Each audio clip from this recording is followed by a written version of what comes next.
He served as Philippines finance minister and heads up one of the country's largest conglomerates, FINMA. Today, he comes to thought leaders as co-convenor of the Roundtable for Inclusive Development, or RFID, part of the People's Budget Coalition, calling for an end to, quote, pork barrel politics in the budget. Please welcome Ramon del Rosario Jr.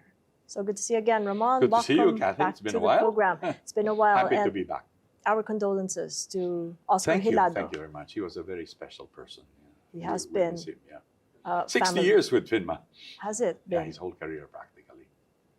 Indeed. And I wanted to check on your business in Davao, as we have just reported a 7.6 Fortunately, quake in we've Davao heard very Oriental. quickly. We have 2 microtels there. We have some cement facilities, and we have a school in Cagayan de Oro College. All our students, all of our guests, everybody's safe. We have also FINMA properties projects in Davao. And our reports very quickly say everybody's safe. Our structures also are strong and safe. So thank you. Thanks for asking. Yeah. Yeah, because That's you all are okay. in the cement business. So it also Yes. says something about the quality and also the The kind of construction we do, I suppose. Yeah. Yeah, everybody's safe. Thanks. which leads us to a bit of context, if you will, as co-convenor of RFID. It's a pretty interesting acronym you give, an organization that is part of the civil society organizations that have come together to monitor our budget process for 2026. Under what lens are you coming to us for then, under RFID? RFID, Roundtable for Inclusive Development, is a group that's very interesting. We decided that it is better to address issues affecting the whole country as a group, working together rather than each of our sectors looking at the problems individually and trying to formulate ways forward. So we said we invited the group to come together and discuss whether it would make sense for us to form ourselves into some kind of a group. So now we're a group of 5 bishops, 5 people from academia, 5 people from business, and I think 6 from civil society. Our bishops are, and I'm free to name them, Cardinal Ambo David, Archbishop Soc Villegas, Bishop Pabilio of Palawan, Bishop Cañete, and Archbishop Alarcon. And we have also in the religious group, Brother Armin, who is the global head of the La Salle Brothers. And then in academe, we have Father Karel San Juan of Ateneo and CEAP, Brother Bernie of La Salle, Brother Bernie Oca. Of course, our own Chito Salazar, head of the FINMA schools, which, by the way, is now the largest network of schools in the Philippines. And we have former Education Secretary DJ De Jesus. We have Shell Habito, who was formerly with Ateneo and now I think with UP, and Cynthia Bautista of UP. So that's the group. And then the civil society side are people like former Senator Frank Drilon, former Secretary Butchavad, Ken Abante, who is a dynamo, and other people who work with us along these lines. So it's a group that is interested in moving the country forward, putting our heads together and trying to come up with solutions that we can put forward either publicly or privately. We engage our country's leaders in conversations, try to influence them in terms of their thinking, or ask them what they have in mind and interact with them so that we can have discussions. At the time of its creation, what exactly were you so concerned about that you wanted to come together and help fix it? This particular group, first of all, before this group came about, in the middle of the Duterte years, we were quite worried about the drift in which our country was moving. The midterm elections that year resulted in a total sweep by the Duterte group. So we who felt that the country needed better governance started talking to each other. And we formed our first group then. We called it Church, Academe, and Business for a Better Philippines, CAB-FAB. But that was just an informal name among ourselves. But it's essentially the same group. Now, it has morphed into RFID. And here our initial impetus was we asked for a briefing from people like Butchabad and Ken Abante. We said, we keep hearing that there's so much corruption, and you guys have told us that a lot of it starts with the national budget. Can you brief us about what this whole budget process is all about? And what are these things like insertions and amendments and all of these things, and programmed and unprogrammed and all of these things? Very difficult to understand. So we actually sat through hours of a session with, basically led by Butch and Ken. People like Cielo Magno was also there. These are people who really understand the budget process. And they were able to distill it for us to the point where we got very angry. In fact, the bishop said, this is so important. Cardinal Lambo said, this is so important. I want a larger group of bishops to listen to this. So he asked, can we do the same thing? And can I invite a larger number of bishops? We said, by all means. So he said, okay. So I put out the invitation. 35 bishops came and listened to it. And a few days after that briefing, I had a chance to mingle with them. And they were so appreciative of it because they said these are things that they had never been exposed to in the past. And they welcomed the opportunity to be informed of these things. So I guess from that came this awareness of all the things that are happening in our country. Kasi, Kathy, when you think about it, what is the national budget? It's the instrument through which our government decides what are the priority areas. We have very meager resources as a country. We're a poor country. We have limited resources. So our resources have to be put to good use.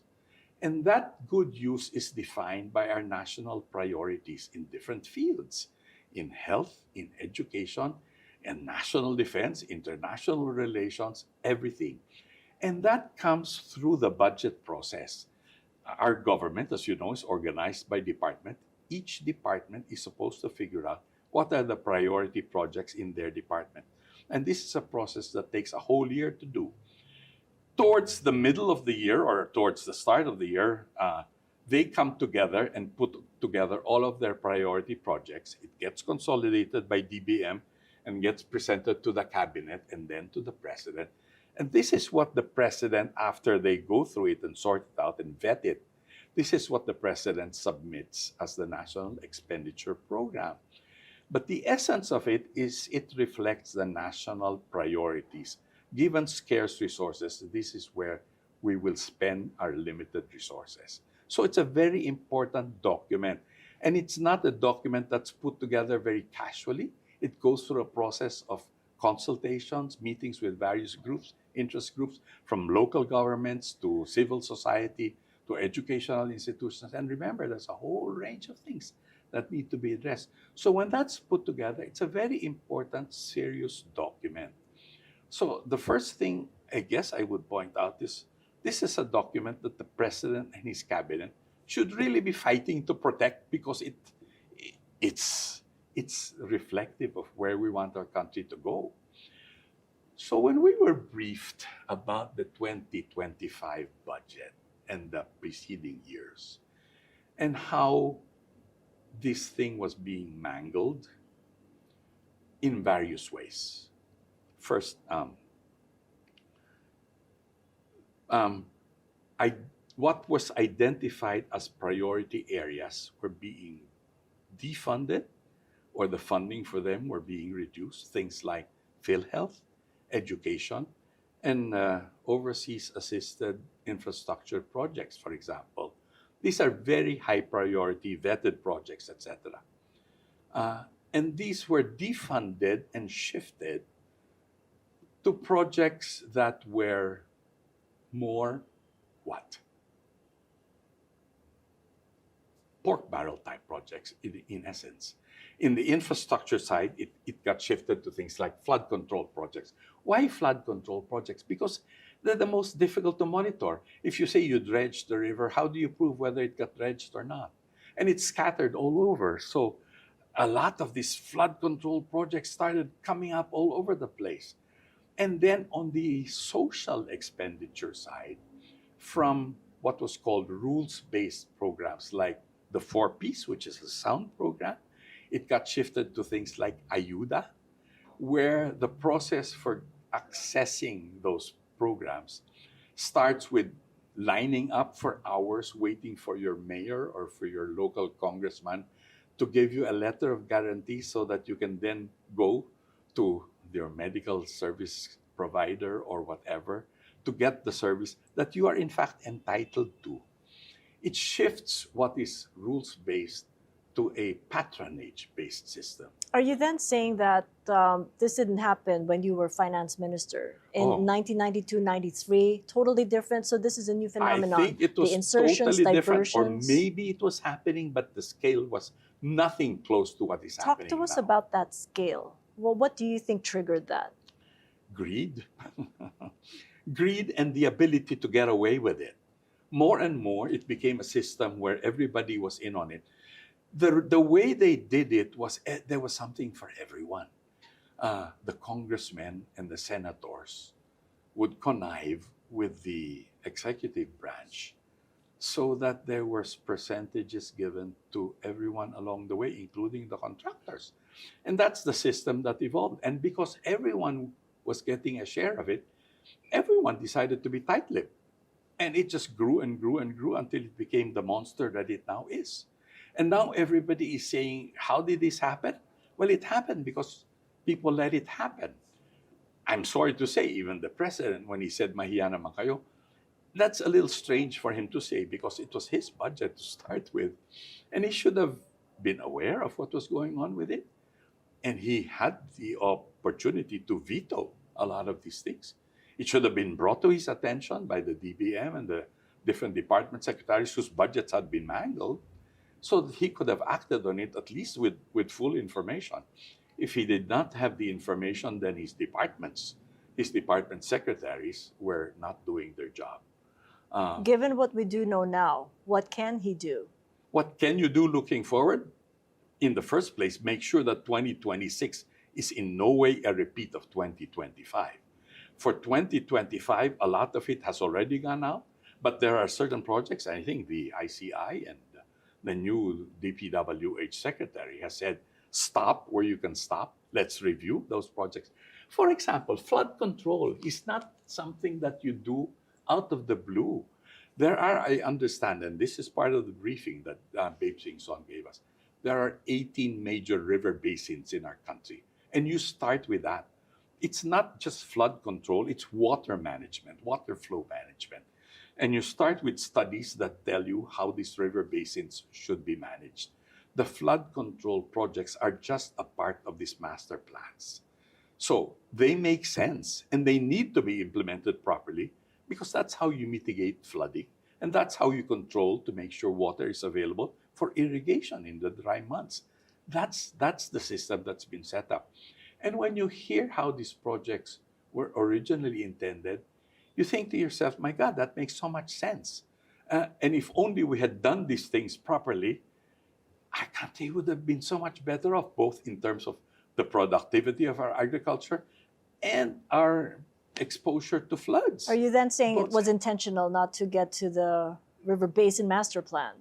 That's because where you we make should a mention go of back flood to. control projects as being That's where we should go opaque. back to, and I think Secretary Vince Dizon is doing precisely that. He is in close contact also with Babes Singson, who is, I think, probably one of the most successful and most efficient DPWH secretaries in recent years. And he keeps going back to the fact that there is a master plan.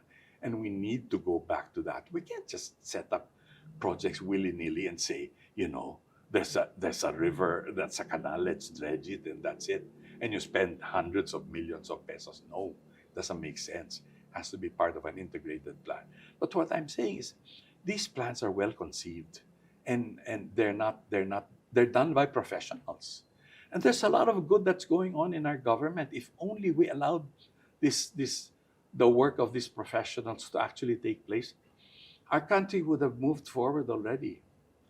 The reason why there's so much poverty in our country even now is precisely because we have not used our resources the way they've been intended. And if you let our technocrats and our capable government people to do their jobs properly, our country would have moved far ahead of where we are now. It's really the corruption along the way that has gotten in the way of moving our country forward. That's why so many of our country are still poor. In the recent SWS survey, 50% of our people still think of themselves as poor. In the official statistics of government, what is it? Still 13%. And that's still a fairly high number compared to our ASEAN counterparts. Our ASEAN counterparts have moved far ahead of us. We used to be ahead of everyone else. And now, countries that we always used to be ahead of, Indonesia, of course, has moved far ahead of us. Before that, Thailand moved ahead of us. Now even Vietnam is moving ahead of us and is already ahead of us. And soon Cambodia will probably be ahead of us, and Laos. So, and a lot of this is because of the sorry state of governance in our country. And which continues on, as the coalition says, in the 2026 national that's why we budget. took it upon ourselves to speak up. Speak up and say that there's 230 billion pesos of, quote, pork barrel insertions. How did you come up with that number? In the 2026 budget, the work of CS, of our Ken Abante and his team, are doing marvelous work. They are really sifting through the budgets, talking to their insider friends, monitoring what's happening in the deliberations in the House, and that's going on right now, and making it their business to understand what's taking place. And based on what they know so far, there's again 230 billion pesos in the current 2026 budget that is there in the House version so far. It's not yet enacted into law. It can still be stopped. And we're speaking out now precisely to say, wait a minute, you're going to do it all over again. But this time, it's not so much in infrastructure. It's in social programs. And the way it's being done in social programs, there are all kinds of items that make it sound like these are highly needed programs. Programs to assist the underserved people, etc., or the indigenous people. There are titles to these programs that make it sound like they should be high priority. But in reality, they're designed as pork barrel type projects, and that's what we're saying. At the very least, we're saying, please take a close look at these programs now and put a stop to this idea. Our main idea is transfer, if you want to do social programs, and we do need social programs to assist the underserved sectors, put them into programs like the 4Ps, which is rules-based and based on very specific guidelines as to who is entitled and how the program works. 4Ps, as you know, is conditional. The mother, for example, has to go through medical treatment. The kids have to go through a feeding program. All of these are tied together, and after all of that's complied with, then they are entitled to certain amounts. And it's a fixed programmed amount, and every month it takes place. They don't have to beg for it. It takes place as long as they comply. There is a way of structuring this program so that it is that type of a program. Are you getting heard, though, that this is the way to go? Because as far as the civil society organizations are concerned, they've just been given observer status. They really wanted to be resource persons, but moving in that direction, though, because of the outcry, because of the outpouring of anger, even in the UAAP. Did you see that video of the UAAP basketball game between UP and Ateneo the other day at midtime? At midtime, instead of just cheering, at the end of the cheering, the Ateneo guys opened their shirts and each of them said, "Ikulong ang kurakot." And then the UP guys started chanting, "Ikulong ang kurakot," something like that. And it went on and on. It became such a loud cheer. People are really angry. And I think our legislators are sensitive enough to that they are at least listening to people who are saying, enough already. As a start, can you please make sure that 2026 is not going to be 2025 all over again? So I think they're listening. I think guys like Ken Abante are making their points heard. Some of us, a small group of us, met with some leaders of the Senate last night to talk about these things precisely. That's what we do. Because of the composition of our group, we are able to reach out to the leaders of Congress if we need to, or even of the executive branch, when we request meetings with them. particularly if it's in the name, for example, of Cardinal Lambo or Archbishop Sok, etc., and some of us, and Senator Frank Drilon, they gave us a hearing naman. And that's one of our advantages, is we're able to reach people who are decision makers. And when you get to And we meet do with that. them, Yeah. what kind of tenor or tone do you get? Is it because of it's a matter of survival, I gotta listen to you guys, Yeah. or is it because I'm really concerned myself? Well, As a both Filipino. depends on who we're talking to, and some of them are sincere that they really care about these things. Are they a themselves too. minority though? Let's say there's a growing number of them, I think, who are sincerely wanting to do the right thing. But some of them are really in a defensive mode because they see the boot. I guess part of the tone is we need to preserve our democracy. There are people who are talking about resorting once again to extra constitutional measures to set things right. Because whether we like it or not, when there's this kind of agitation, when there's a lot of anger among our people, there are people who will want to exploit the situation and take advantage of it. So there are those voices being heard again. But we're being very clear about our position. Stick to the Constitution. Let's not fool around with extra constitutional ideas all over again. Let's make our democracy work, is what we're saying.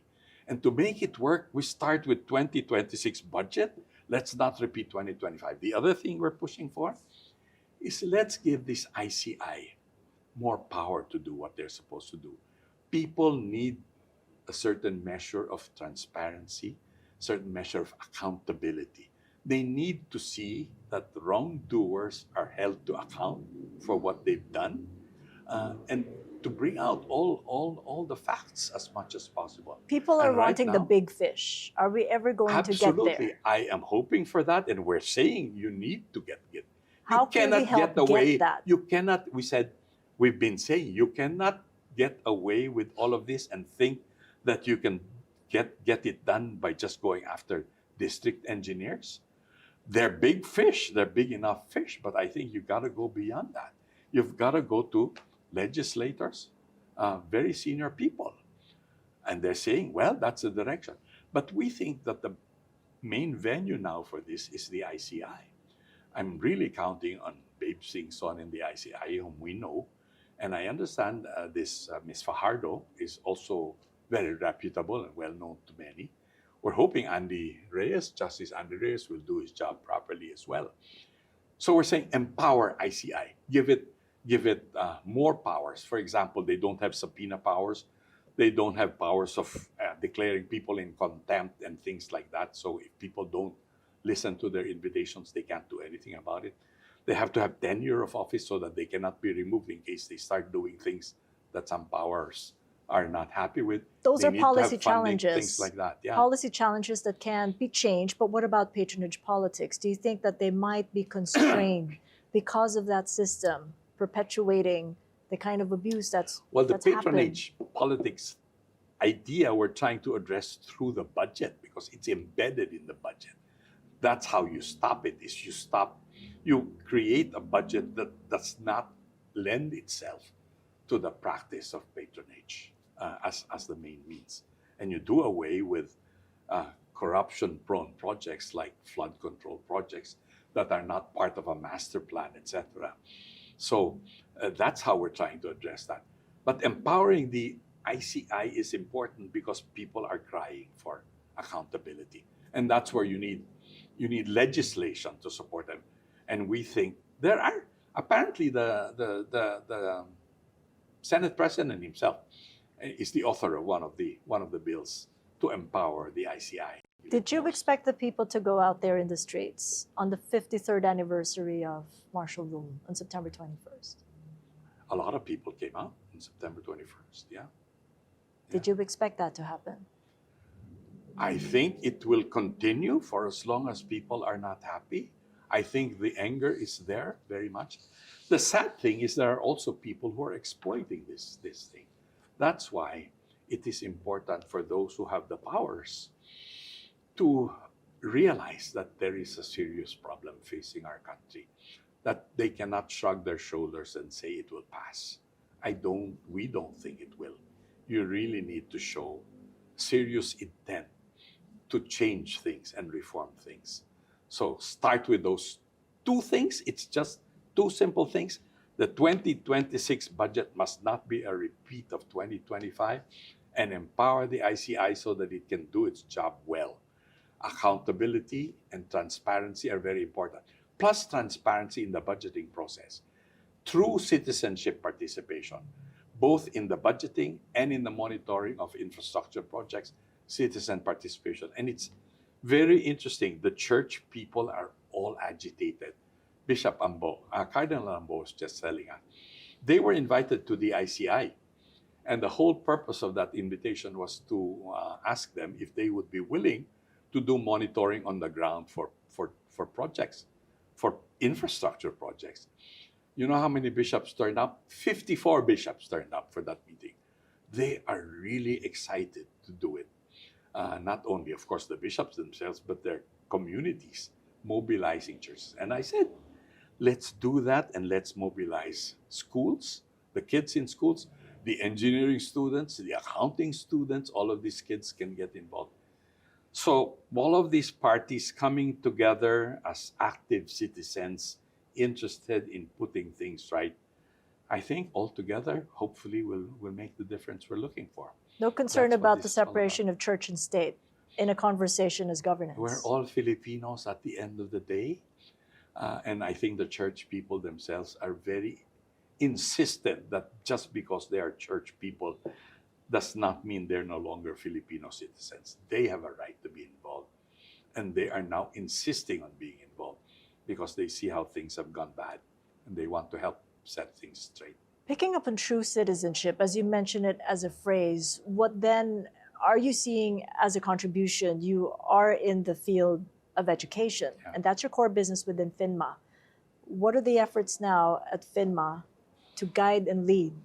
And in the context of the elections coming up in 2028. Let me backtrack a few steps back. 2022 elections. We tried to. I'm very interested in producing students who are engaged citizens. I want them to be active citizens, not just good accountants, good engineers, etc. I want them to be good Filipinos. So I've told our schools that we have to go out of our way to get our kids really engaged in what's happening in our country. And the starting point was the electoral process. I said, we cannot just be bystanders. We cannot just let things flow the way they're going. So we said to ourselves, okay, we will expose them to candidates. So we did invite the various presidential candidates.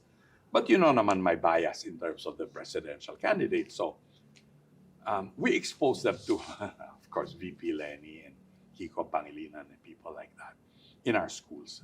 We have schools from Luzon, Visayas, and Mindanao. University of Pangasinan, we're in Cabanatuan, we're in Iloilo, we're in Cebu, we're in Cagayan de Oro, and in Metro Manila, etc. Laguna, Cavite, Metro Manila. So we're all over the Philippines. And we tried to sort of spread the idea that good governance is important for our country. We need good people who will not be corrupt, etc. So we started, but we did not campaign openly for particular candidates. We said, discern, understand the issues, and vote according to your conscience. So we did surveys. And then we did post-election surveys to see how they voted. Our candidate lost badly in all of our schools. The winners were the ones who won nationwide. And I guess that means that our kids voted the same way their parents did. Our kids are basically, actually very poor kids from the D&E sectors of society. We said, so all of our efforts to expose them to what we thought were better, more enlightened ideas did not quite do the job. So from then on to now, we're continuing our efforts to make our students really engage. We've now formed an official program to really continue the process of getting our kids very much involved in what's happening in our country. And right now, in all of these discussions about the budget, our kids in our schools are very much engaged. There's all kinds of programs that they do, starting with forums, lectures, etc., or inviting guest speakers, and then allowing them to do their own projects like setting up grievance walls, explaining to each other what's going on and what's wrong with this and what's wrong with that, or looking for the infrastructure projects supposedly in their communities. Where's the flood control project in Cabanatuan? Can I please look to see where they are and see what state they're really in? That kind of thing. We're encouraging them to do those things. So more and more, they're very much engaged with what they're doing. And I'm hoping that that will translate not necessarily into students who will vote the way I think, but at least into students who will vote with the right information. Well-informed votes is what I'm looking for.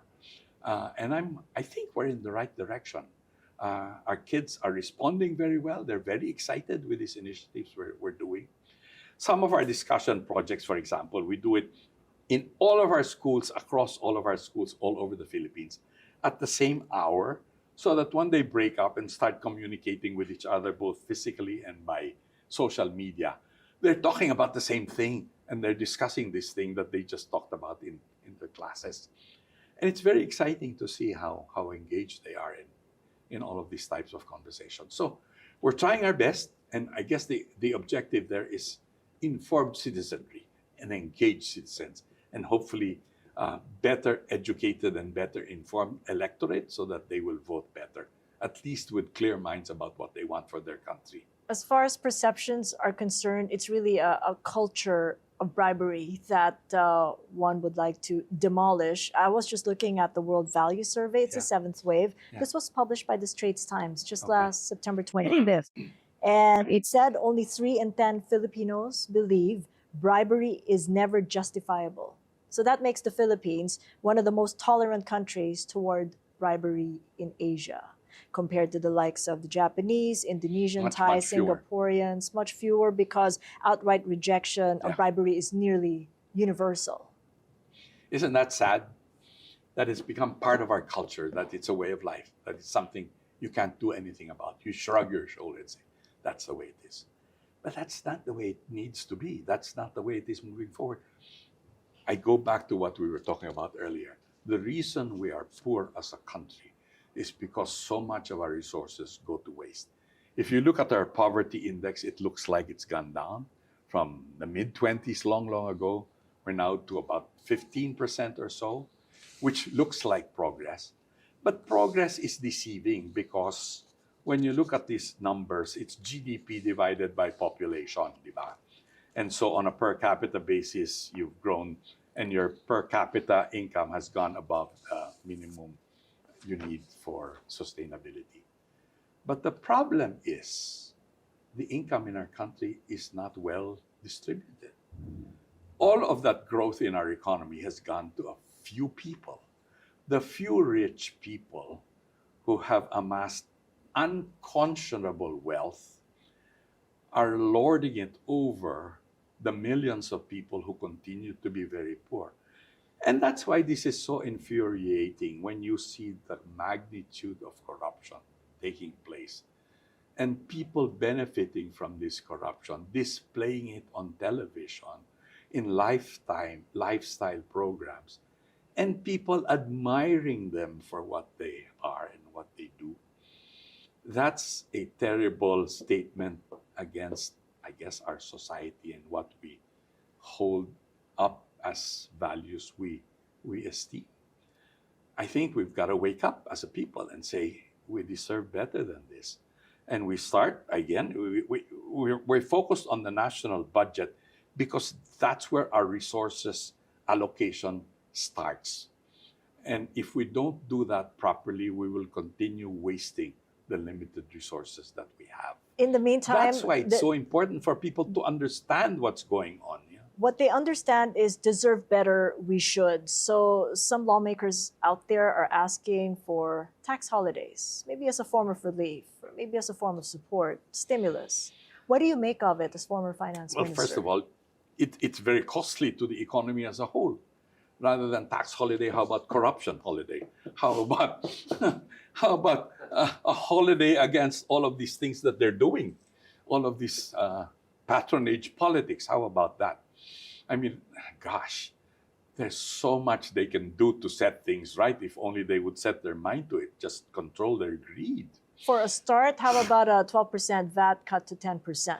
No, I think those are exactly the wrong things to do, because those provide the resources that our country can use and put to good use. It's really in the corruption that we need. We need to address the corruption. There's no quick fix. You cannot fix it quickly. You really need to work on it brick by brick, slowly by slowly. And you start with the things that matter. And I really go back again. You start with the national budget to start with. Do it right. Start with the 2026 budget. Do that right. And then let's go through a process of being more transparent, open it up to more citizen participation. There are people who are interested in spending the time to look it over, watch over it, make sure it's being done properly. And will it all be done properly overnight? Of course not. But at least we chip away at it and move towards making it, doing it better. I guess what That's, we're I think, the asking way. for is trust, because there is a lack And of it. you don't earn that immediately. You earn it little by little, by showing good faith, by showing that you have the intention of doing what's good for the people at large, by looking for the common good instead of what's good for myself only. In the meantime, there are the impatient investors. As you've seen in the past 3 weeks, it was a 100 billion peso loss in Not 3 market trillion, value. yeah. Not of that magnitude, Yeah. but it is a loss. And much worse, the loss of investor confidence. Yeah, So how yeah, do we yeah. win that back? In the meantime, fact, as in our we own try case, to rebuild Kathy, trust. We started hearing about corruption in our own boardroom because we're in construction materials. We started hearing, because we keep, from time to time, we ask our construction materials people, where is the demand coming from? Is it from government projects or from private projects? And of course, they said more or less 50-50. So how are these things going on? Is there strong demand on both sides? Well, they say, yeah, but on government projects, sometimes they report that there's growing reluctance to pursue government projects, particularly among the more credible, reputable contractors, because they are facing a situation where the demand for bribery is growing almost every quarter that we meet as a board. You hear that the percentages keep going up, up, up, up. In the beginning, we were already appalled by 20 to 30% going to corruption. And what did you do then? Then it became 30 to 40. You didn't do Well, anything at 20%. We have always tried to be, I guess, good citizens. We've always tried not to deal with corrupt people to the extent we can. We're not in construction ourselves. So we just supply the contractors. And the contractors we deal with generally are the reputable ones, the DMCIs, EEIs, Makati Development Corporation, Megawai, those large contractors. And they're reputable, and they're good people, and they do jobs properly. But even from them, we were hearing reluctance that this percentage was growing to 30%, then 40%, 50%. Lately, what are we hearing? 60 to 70% is now going to corruption, leaving only 30 to 40% to actually implement the infrastructure projects that's in our budget. Can you imagine how much more we as a country can be doing if only that corruption was controlled or minimized? So that's why I keep going back to it as a very important element of focus for us and for our people. We cannot just shrug our shoulders and say that that's the way of life in this country. We cannot. And that's why people are now very angry about it. And that's why people are now speaking out. And that's why we ourselves are speaking out. That's why I'm telling you that there is this group. In the beginning, this group was very quiet. We were not even signing documents, etc. But we've said it's time for us to tell people that we're around and we're here to do what we can to help make things straight. Are you telling the same, though, for your investors, your clients, prospective and current? What's your narrative to them? That there is hope. That there is hope, and we have to continue hoping that there are good people in this country And, even if we look at our history, going back a bit, if I look at the 39 years since EDSA, there were 3 episodes, I think, of relatively good governance. Cory Aquino, Fidel Ramos, and Pinoy. I will not anymore talk about the others. But so we had 18 good years when we had good moral leaders who set the tone that corruption was not going to be tolerated, that we were going to do what's really good for our country. I guess in short, we do have the ability to elect leaders who are really interested in what's good for our country. We've done it. We can do it again. And I think it's absolutely critical that we focus on electing good people to lead our country, because there's no going around the idea that the tone has to be set from the top. When the tone is set from the top, and the last time around that we had this was Pinoy, he did a magnificent job. He had a public works secretary like Babe Singson, who was probably the most honest and most efficient public works secretary in recent years. And all of his contracts can stand scrutiny. He said he mobilized, he was able to convince the big-time reputable contractors to again participate in bidding for government projects, because he assured them that they would be fairly bidded out, and that these were well-designed projects, etc. That's the starting point. And he got communities involved in monitoring these projects, etc. It can be done. So there is hope, is the message we tell our partners. Recently, a big group, Sumitomo, came back and joined us in our cement business. And they are expressing interest in participating with us as we grow this business. And Did they telling mention about the problem before they seal the deal? Well, they don't come in blindly. They've been here before. They've been in the Philippines over decades. They know the ups and downs of our country. Yet they feel that there is large potential, and they feel it's a good bet. So people like that, and we're also with Vietnamese investors in our cement business, the Visay Group, one of the largest cement groups in Vietnam. So there are people who cast their faith with us, and the message is, yes, we still have faith in our country, and we can set things straight. But And we're not going to stop until it happens. when you have a Bangko Sentral governor cutting rates by a surprise 25 basis points on account of the prospect of an economic slowdown because of the anomalous flood control projects, what signal does it give? I think it gives the signal that our economic managers are on their toes and listening to what's happening. They are interested in keeping the economy humming as much as they can, and doing their part in helping keep the economy on even keel. We don't want it to deteriorate too badly. So we try, I guess they're trying their best to keep it steady, so that hopefully things will get better. And when things get better, we have an economy that will have the ingredients for a quicker recovery. That's very important. You cannot allow the economy to go on a tailspin, certainly. So I think it's a good move. I think our central bank governor is on his toes, and he's a very capable, professional person. And so I have high regard for him. For the young voting public, do they have to wait for the elections in 2028? What can they do now to latch on to that hope and hope for better governance? But between now and then, there's 3 more years. Hold their present leaders accountable to the things. Do what they're doing now.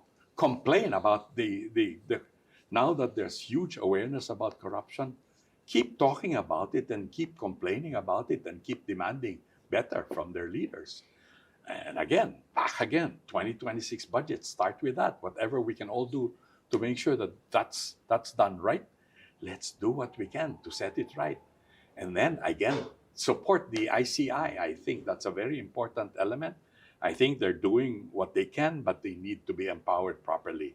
So with those two as a starting point, Let's stick together, make our economy stronger, keep our democracy working, keep our democracy alive, stick to the Constitution, and then in the next opportunity we have in 2028, let's all work together to choose the leaders that we deserve who can put our country on the right track towards better times. Huge homework, a laundry list there for the current leadership. But My wife tells me I'm a Don Quixote and I never give up. And how can we give up?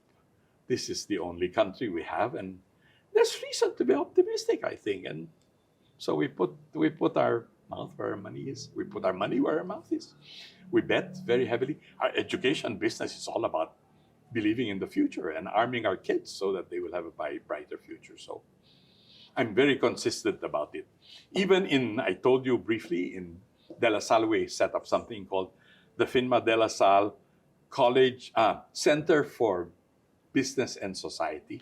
And that whole business is centered on the idea of business as a force for good. And that's how I hope the whole business community will move forward.